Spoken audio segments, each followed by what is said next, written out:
Bismillahirrahmanirrahim. Assalamualaikum warahmatullahi wabarakatuh. Halo semuanya, selamat datang kembali di channel YouTube ini. Masih bersama saya, Titus Wijanto dari Laboratorium Ergonomi Teknik Industri Universitas Gadjah Mada. Oke, kita akan melanjutkan bahasan kita terkait dengan ergonomi. Di video saya sebelumnya, saya menjelaskan ke teman-teman semua tentang apa ergonomi dan berusaha mengubah mindset atau persepsi teman-teman bahwa ergonomi itu tidak hanya sekedar kenyamanan. Nah, di video kali ini, saya akan membahas salah satu cabang dari keilmuan ergonomi yang berkaitan dengan lingkungan. Ya, karena berkaitan dengan lingkungan, maka di sini bahasan kita adalah terkait dengan environmental ergonomics atau kalau dalam bahasa Indonesia itu kita sebutnya dengan ergonomi lingkungan.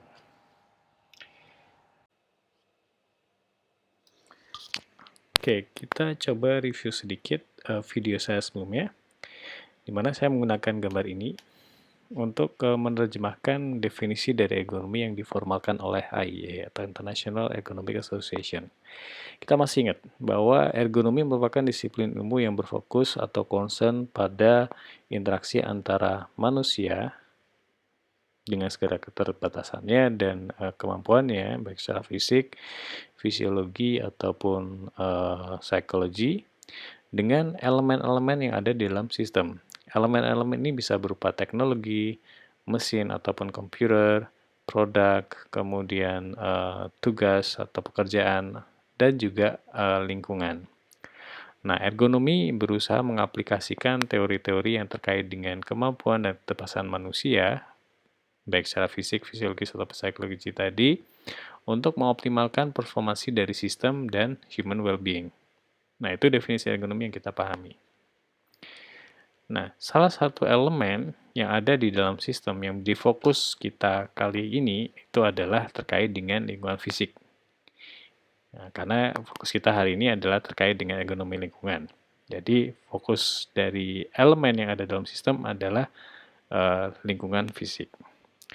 Nah, dalam ergonomi lingkungan, di sini kita mencoba memahami bagaimana sih interaksi atau respons dari manusia terhadap lingkungan fisik, tentunya dari sudut pandang atau perspektif ergonomi.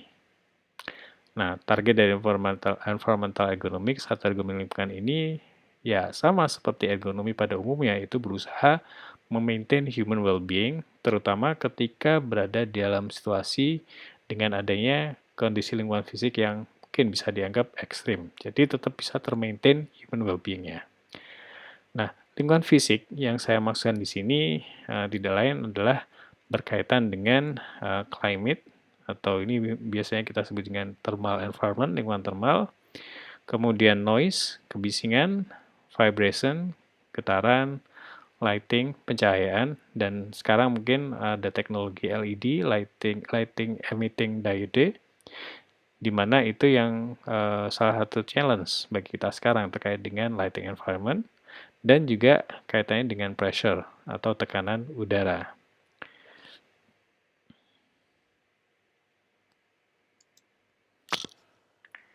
Nah, fokus dari ergonomi lingkungan itu adalah bagaimana sih manusia itu merespons atau menanggapi adanya stimulus yang ada di lingkungan. Tentunya tidak bisa disamakan dengan sebuah sistem pasif yang akan merespons secara monoton atau linear dan menyesuaikan dengan tingkatan stimulus fisik yang diterima. Jadi manusia itu bukan sebuah sistem yang pasif yang akan merespons stimulus dari lingkungan secara monoton dan tergantung pada stimulus secara fisiknya. Jadi tubuh manusia itu akan merespons secara dynamic gitu, tergantung dari seberapa besar stresornya dan faktor-faktor lain yang akan sangat mempengaruhi bagaimana tubuh kita merespon adanya lingkungan. Nah, kita ambil contoh misalkan di lingkungan thermal atau terkait dengan thermal environment. Nah, tubuh manusia ini diciptakan untuk bisa memaintain agar suhu tubuh internal itu berada pada kisaran 37 derajat. Di mana 37 derajat ini adalah suhu yang ideal, suhu yang optimal untuk proses reaksi enzim yang ada di dalam tubuh. Nah, pada saat ada paparan panas, misalkan ada radiasi panas dari matahari gitu ya, Kemudian ada tambahan di lingkungan dengan data humidity-nya tinggi, plus dia melakukan aktivitas fisik. Nah, tentunya tubuh akan merespons adanya perubahan lingkungan tadi, ada exposure lingkungan tadi, plus juga ditambah produksi panas yang dihasilkan oleh tubuh ketika dia melakukan aktivitas. Akibatnya apa? Nah, suhu tubuh akan mengalami kenaikan. Misalkan naik dari semula 37 derajat menjadi 38 derajat Celcius. Nah, karena manusia ini adalah makhluk yang homoeterm, yang berusaha untuk menjaga agar suhu tubuhnya itu selalu stabil di kisaran 37 derajat, maka dalam tubuh akan memberikan mekanisme koreksi. Salah satunya adalah dengan menstimulus kelenjar keringat untuk memproduksi keringat. Nah, keringat ini difungsikan untuk melepaskan kalor melalui evaporasi keringat, sehingga dengan adanya evaporasi ini akan mengembalikan suhu tubuh ke suhu yang semula, misalkan kembali ke 37 derajat Celcius. Nah, karena manusia bukan sistem yang sifatnya pasif, tentunya proses ini akan sangat tergantung dari berbagai faktor, misalkan dari faktor usia, atau faktor gender, ataupun faktor-faktor lainnya seperti aklimasi, termasuk juga nanti ada kaitannya dengan aktivitas fisik, atau mungkin lingkungan, dan seterusnya. Nah, itu terkait dengan contohnya yang berhubungan dengan lingkungan termal. Nah, selanjutnya adalah bagaimana kita bisa mengetahui respon manusia atau seseorang terhadap lingkungan. Sebenarnya kita tahu ada 4 metode yang biasa dipakai untuk melakukan assessment untuk mengetahui bagaimana sih respon manusia terhadap lingkungan fisik. Nah, yang pertama ini adalah metode subjektif. Ini biasanya menggunakan kuesioner yang menanyakan terkait dengan seperti apa sih atau apa sih yang mereka rasakan terkait dengan adanya exposure atau paparan lingkungan yang ada. Kemudian ada metode yang kedua, yaitu metode objektif, di mana pada metode ini biasanya kita melakukan pengukuran secara langsung, baik itu kondisi fisiologisnya atau mungkin performansi dari seseorang ketika dihadapkan pada lingkungan tertentu. Metode ketiga ini adalah metode dengan pendekatan pemodelan. Jadi kita memodelkan respon manusia, respon seseorang berdasarkan perubahan lingkungan yang terjadi. Salah satu contohnya adalah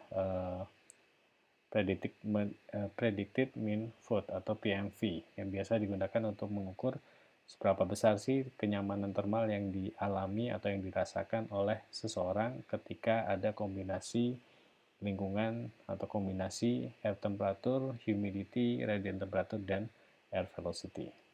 Dan yang terakhir, yang mungkin jarang dilakukan adalah behavioral method, jadi metode pengamatan terhadap perilaku.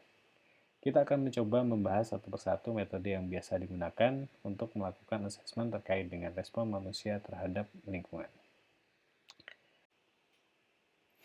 Oke, metode yang pertama adalah subjective method, di mana pada metode ini biasanya representatif dari user atau populasi itu diminta untuk melaporkan respon mereka terhadap lingkungan yang ada dengan menggunakan rating scale atau bisa juga pertanyaan yang lebih detail melalui suatu kuesioner atau suatu survei. Nah, ini contohnya skala terkait dengan sensasi termal yang biasa digunakan untuk mengevaluasi terkait dengan respon seseorang terhadap perubahan lingkungan termal. Ada banyak skala yang biasa digunakan, mulai dari S-ray, kemudian ada Bedford Scale yang menggunakan much to warm sampai much to cool, kemudian ada pendekatan menggunakan standar yang diberikan oleh ISO, baik dengan 7 titik, 7 skala, mulai dari very cold, sangat dingin, sampai sangat panas, atau 9 titik atau 9 poin. Nah, ini metode-metode pengukuran menggunakan rating scale yang biasa digunakan untuk evaluasi respons subjektif dari seseorang terhadap lingkungan termal. Contoh lainnya terkait dengan misalkan kita pengen tahu respons seorang terkait dengan kenyamanan. Ini saya ambil contoh dari salah satu penelitian yang pernah kami lakukan sewaktu saya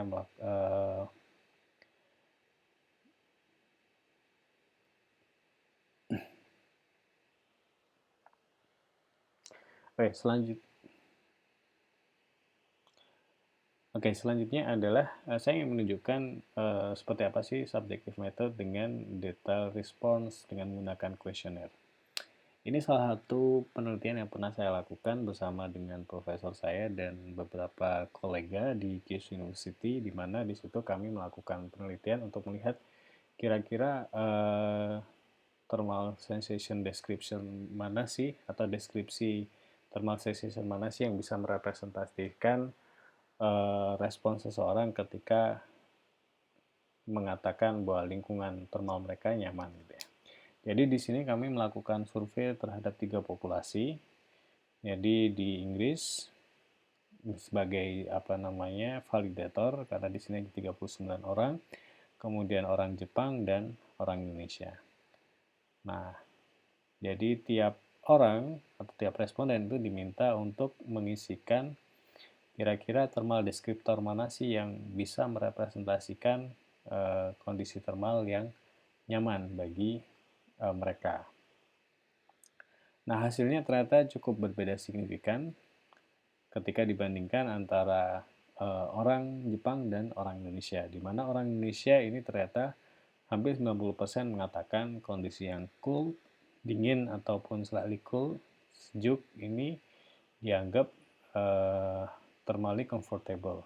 Nah, ini salah satu contoh dari pengukuran atau metode subjektif yang dilakukan untuk melihat respons seorang terkait dengan kenyamanan thermal misalkan.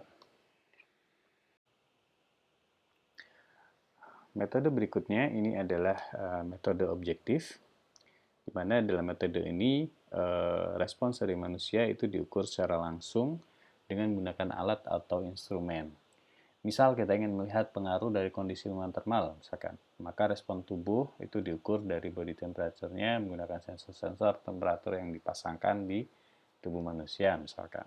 Atau ketika ingin melihat apakah kebisingan itu mengganggu tingkat pendengaran atau tidak, maka di sini dapat dilakukan pengujian dengan melihat kemampuan pendengaran seseorang ketika berada di lingkungan dengan kebisingan tertentu misalnya. Bisa juga respon seseorang ini diukur langsung menggunakan instrumen pengukuran kinerja untuk melihat misalnya apakah stresor yang ada di lingkungan itu akan pengaruh respon kognitif dari seseorang atau tidak. Nah, ini bentuk-bentuk dari metode pengukuran secara objektif. Di sini saya akan beri contoh seperti apa sih pengukuran objektif terkait dengan respon manusia terhadap lingkungan thermal ya. Ini kebetulan eksperimen yang pernah saya lakukan waktu S2. Jadi di sini saya ingin melihat terkait dengan physical activity di lingkungan panas dan lembab, hot and humid, itu seperti apa sih gitu. Jadi di sini kami melakukan eksperimen secara langsung, kemudian parameter objektif, terutama dengan menggunakan pendekatan fisiologis, itu dipasangkan di beberapa titik-titik tubuh, misalkan. Di sini kalau Anda lihat ada yang merah, ini untuk mengukur misalkan heart rate-nya seperti apa sih menggunakan ECG, atau ada beberapa sensor skin temperature yang dipasangkan di tangan atau di lengan ataupun di dada yang kemudian nanti dikuantifikasi untuk mendapatkan mean skin temperature. Nah, ini contohnya misalkan hasil dari pengujian, kebetulan kami membandingkan antara orang tropis dengan orang subtropis atau orang Jepang. Nah, di sini ternyata menunjukkan ternyata respon dari seorang ini terlihat berbeda secara fisiologis atau secara objektifnya. Termasuk juga di sini kita lihat misalkan heart rate pada kondisi baseline, kondisi exercise atau aktivitas fisik, ataupun saat recovery, ini di sini menunjukkan perbedaan yang cukup signifikan antara orang dari grup tropis, orang Malaysia, dibandingkan dengan orang dari subtropis atau orang Jepang. Nah, ini bentuk atau contoh dari metode objektif dalam mengukur atau melihat respon manusia terhadap lingkungan. Nah, seperti apa keunggulan dan kelemahan dari masing-masing metode ini atau dari metode objektif ini? Kalau dari keunggulannya, tentunya pengukuran objektif ini mengukur secara langsung seperti apa sih respons dari manusia terkait dengan adanya stresor yang ada di lingkungan gitu ya. Nah, kelemahannya ini salah satunya adalah biasanya ketika kita melakukan eksperimen dan mengukur secara langsung ini kita tidak bisa mengambil sampel dengan jumlah atau ukuran yang cukup besar. Sehingga yang jadi pertanyaan adalah apakah sampel yang diambil itu sudah cukup representatif untuk mewakili populasi atau belum. Ini salah satu kelemahan yang sering kali dihadapi terkait dengan pengukuran objektif dengan pendekatan eksperimen ya. Dan yang kedua, karena saat pengukuran itu instrumen-instrumen dipasangkan langsung ke tubuh seperti di gambar ini ya. Mungkin bagi beberapa subjek atau beberapa orang itu rasa terganggu dengan instrumen yang dipasangkan di tubuh mereka. Dan yang ketiga, yang jadi masalah adalah seringkali juga pengukuran objektif ini tidak bisa memprediksi respon subjektif dari seseorang, misalkan terkait dengan comfortnya.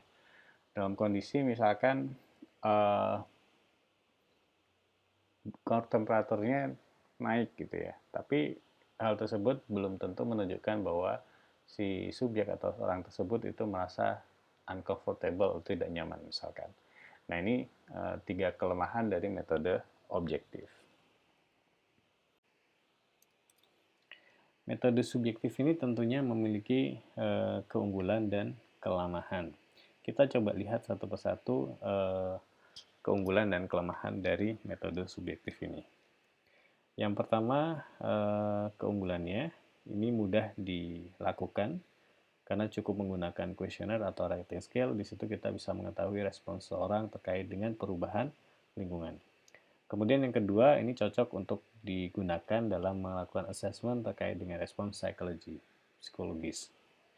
Karena tentunya yang kita lihat adalah respons secara subjektif. Gitu ya.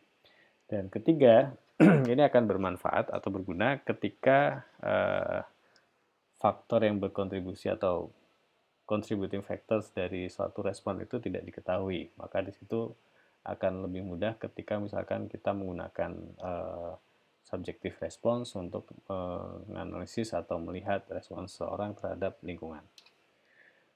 Nah, pastinya ada kelemahan. Kelemahan dari metode ini tentunya sangat sulit untuk didesain karena kita harus menemukan kira-kira populasi mana sih yang representatif untuk dijadikan sampel dari penelitian.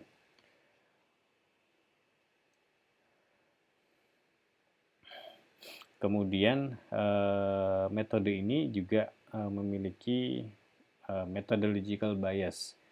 Dalam artian kadang jumlah sampel yang kurang itu akan menimbulkan atau menjadi kurang representatif untuk mengambil kesimpulan secara keseluruhan dari populasi yang ada.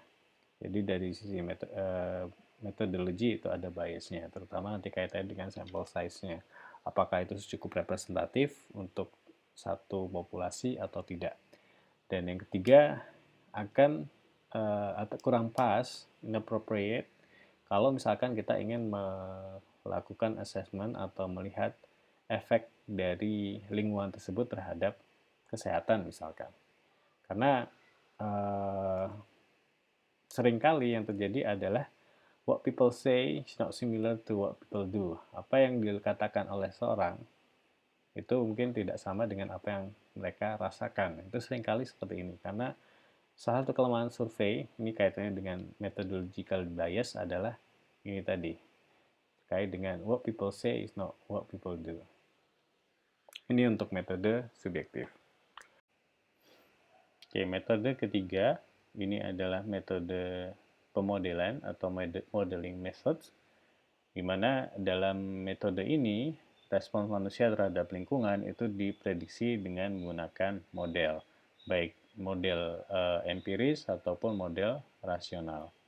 Jadi model empiris di sini maksudnya adalah model yang dibangun atau yang dikembangkan itu dia berdasarkan eksperimen-eksperimen yang dilakukan terkait dengan pengaruh dari lingkungan terhadap respons manusia misalkan. Jadi dari set data eksperimen itu kemudian digunakan untuk memodelkan terkait dengan responsnya terhadap perubahan lingkungan. Bisa juga respons manusia ini diprediksi dengan menggunakan model rasional yang dibangun untuk mensimulasikan underlying system dari suatu lingkungan. Dari model ini kemudian digunakan untuk melihat hubungan sebab akibat. Nah, saya ambil contoh misalkan di gambar sebelah ini adalah gambar thermal mannequin, di mana thermal mannequin ini digunakan untuk memodelkan kira-kira misal dalam kondisi lingkungan tertentu itu seperti apa sih responsnya. Jadi ada banyak jenis thermal mannequin, salah satunya adalah sweating thermal mannequin. Jadi di situ mannequin yang ada itu didesain dengan menggunakan persamaan-persamaan tertentu berdasarkan respon manusia tentunya, dan dalam kondisi tertentu atau kondisi lingkungan misalkan cukup ekstrim panas gitu ya, ini bagian permukaan kulit dari mannequin itu akan mengeluarkan cairan yang mensimulasikan oh ini adalah seberapa banyak keringat yang akan dihasilkan ketika ada kondisi lingkungan yang ada di sekitarnya. Oke, berikut adalah contoh dari metode pemodelan atau modeling method yang digunakan untuk memprediksi respons manusia berupa sensasi termal, yang kemudian nanti digunakan juga untuk memprediksi kira-kira kenyamanan termal di suatu lingkungan itu seperti apa. Nah, model itu dikembangkan oleh Venger beberapa puluh tahun lalu untuk memprediksi sensasi termal yang dirasakan oleh seseorang berdasarkan parameter-parameter yang ada itu seperti apa sih. Jadi Venger dia menggunakan faktor-faktor seperti personal factor, ada metabolic rate, kemudian clothing insulation, dan faktor lingkungan seperti air temperature, kecepatan udara, mean radiant temperature, dan relative humidity untuk memprediksi sensasi termal dari seseorang. Nah, yang kemudian disebut dengan PMV. Nah, dari PMV ini kemudian digunakan juga untuk memprediksi jadi misalkan kita dapat responsnya dan pada persentase mana sih kenyamanan orang itu diperoleh. Jadi misalkan dari model PMV gitu ya, dengan katakanlah aktivitas X dengan sekian metabolic rate atau MET gitu ya, kemudian clothing insulation-nya misalkan sekitar 1,5 kilo, kemudian air temperaturnya misalkan sekitar 25 derajat Celcius, air velocity 0 meter per second, kemudian radiant temperaturnya minim dan relative humidity-nya mungkin sekitar 60%. Nah, ini ternyata diperoleh dari model prediksinya itu menghasilkan area berada di area netral. Nah, area netral ini yang kemudian oleh si Venger melalui model PMV-nya itu bisa memprediksi respons seseorang ketika dia berada dalam kondisi netral ini berarti bisa memprediksikan atau menunjukkan bahwa area ini itu adalah area yang nyaman. Kenapa? Karena 10% dari orang itu memberikan komplain. Ini dari prediksi terkait dengan discomfortnya atau PPD-nya. Nah, ini contoh dari metode pemodelan. Nah, keunggulan dan kelemahannya seperti apa? Nah, keunggulannya dengan menggunakan metode modeling atau pemodelan ini tentunya respons manusia itu selalu konsisten terkait responnya terhadap lingkungan. Kemudian juga dia akan lebih mudah digunakan, easy to use, karena di situ kita tinggal memasukkan parameter-parameter yang ada yang digunakan untuk memprediksi responsnya, jadi it's really easy gitu ya. Kemudian responnya juga lebih cepat, tidak harus melakukan eksperimen yang cukup lama untuk mendapatkan atau melihat respons manusia terhadap perubahan lingkungan. Dan tentunya ini bisa digunakan juga baik dalam proses desain. Jadi misalkan kita ingin merancang suatu lingkungan gitu ya, maka di situ kita hanya tinggal mensimulasikan kondisi lingkungannya seperti apa dan kita bisa memprediksi nanti responnya bagaimana. Ini cocok untuk digunakan untuk proses desain dan evaluasi lingkungan. Nah, cuman permasalahannya, respon yang dihasilkan ini adalah approximate response, artinya bukan respon yang sungguhan, karena bisa jadi antara individual satu dengan individual lainnya itu akan memiliki respons yang berbeda. Jadi ada batasan atau limitation dari metode ini terkait dengan respons yang dihasilkan, tanpa mempertimbangkan aspek-aspek lain yang mungkin itu agak sulit untuk diprediksi. Selain itu, faktor-faktor lain, misalkan di sini individual factors, itu seringkali tidak dipertimbangkan dalam pengembangan model untuk memprediksi respons manusia ini. Jadi dua kelemahan dari metode modeling dalam memprediksi respons manusia terhadap lingkungan. Nah, metode terakhir ini sebenarnya metode yang mungkin jarang digunakan ya, itu adalah behavioral method, di mana metode ini mencoba mengobservasi perilaku dari seseorang atau sekelompok orang yang berkaitan dengan respons seseorang terhadap lingkungan.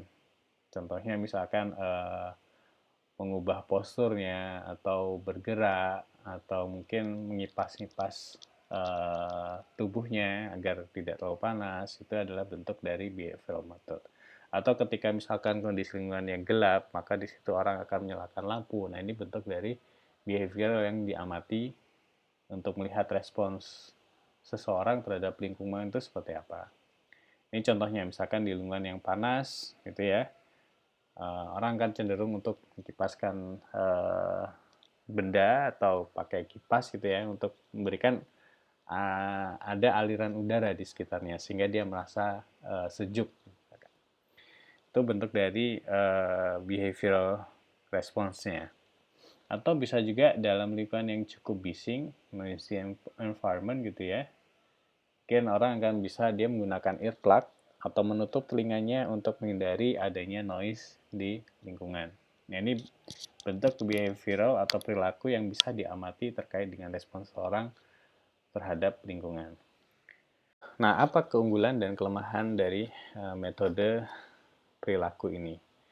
Tentunya yang pertama keunggulannya adalah metode ini tidak mengganggu pengukuran-pengukuran yang diharapkan, measure yang diharapkan. Jadi kalau di objective method, di situ kita harus memasangkan sensor. Nah, sensor tersebut mungkin akan mengganggu bagi responden atau subjek. Sehingga mungkin hasil yang diperoleh itu mungkin kurang bisa optimal misalkan. Atau dibandingkan dengan subjective method misalkan, metode subjektif. Nah, dengan behavioral method ini tentunya responden itu dia tidak merasa terganggu atau tidak merasa memiliki kewajiban merespons pertanyaan-pertanyaan yang mengindikasikan respons mereka terhadap lingkungan. Jadi di sini tidak mengganggu intended measure-nya gitu. Terus yang kedua ini sangat pas digunakan untuk mengukur respons seseorang terutama pada populasi yang khusus, populasi tertentu. Misalkan anak-anak, di mana anak-anak ini kan mungkin agak sulit kita kontrol atau kita kendalikan untuk melihat responsnya. Atau mungkin mereka juga kurang reliable untuk kita tanyai terkait dengan respons mereka secara subjektif terhadap lingkungan. Jadi di sini sangat pas kalau kita ingin mengukur populasi tertentu gitu ya. Cuman yang dikendala yang pertama adalah perlu adanya training bagi observernya, terutama untuk menentukan behavioral tersebut atau perilaku tersebut itu artinya apa. Nah, ini butuh training khusus bagi observernya agar bisa menentukan atau mendefinisikan apakah perilaku tersebut itu merupakan respon terhadap lingkungan atau tidak. Nah, tentunya ini yang kemudian menjadi kelemahan kedua dari metode ini, yaitu difficult to determine, jadi sulit untuk menentukan hubungan sebab dan akibatnya. Apakah ketika misalkan seseorang itu dia mengipas-ngipaskan buku misalkan, itu apakah karena dia merasa gerah atau emang dia suka saja. Nah, itu kan agak sulit untuk menentukan hubungan sebab akibat terkait dengan respons manusia atau respons seseorang terhadap lingkungan. Nah, itu tadi 4 metode yang biasa digunakan dalam penelitian ergonomi lingkungan, terutama kaitannya dalam mengukur respons manusia terhadap lingkungan. Nah, kira-kira menurut teman-teman, metode mana sih yang paling pas untuk mengukur respons manusia? Ada orang yang mengatakan bahwa metode objektif itu akan lebih reliable dalam mengukur respons manusia karena di situ memberikan direct measurement. Atau ada juga yang mengatakan pengukuran secara subjektif itu sudah cukup untuk melihat respons seorang terhadap perubahan lingkungan di sekitarnya misalkan. Atau ada juga yang dia mengkombinasikan pengukuran secara objektif dengan menggunakan sensor, plus ada tambahan lagi dengan menggunakan respons secara subjektif. Jadi dikombinasikan antara objektif dan subjektifnya. Ada juga yang mengkombinasikan keempatnya. Nah, menurut saudara, menurut teman-teman semua, mana sih metode yang akan tepat untuk mengukur respons orang terhadap perubahan lingkungan yang ada di sekitarnya? Itu saja video kita kali ini. Semoga bisa mencerahkan dan bermanfaat bagi teman-teman yang melakukan penelitian terkait dengan ergonomi lingkungan. Sampai jumpa di video pembelajaran berikutnya. See you dan Assalamualaikum warahmatullahi wabarakatuh.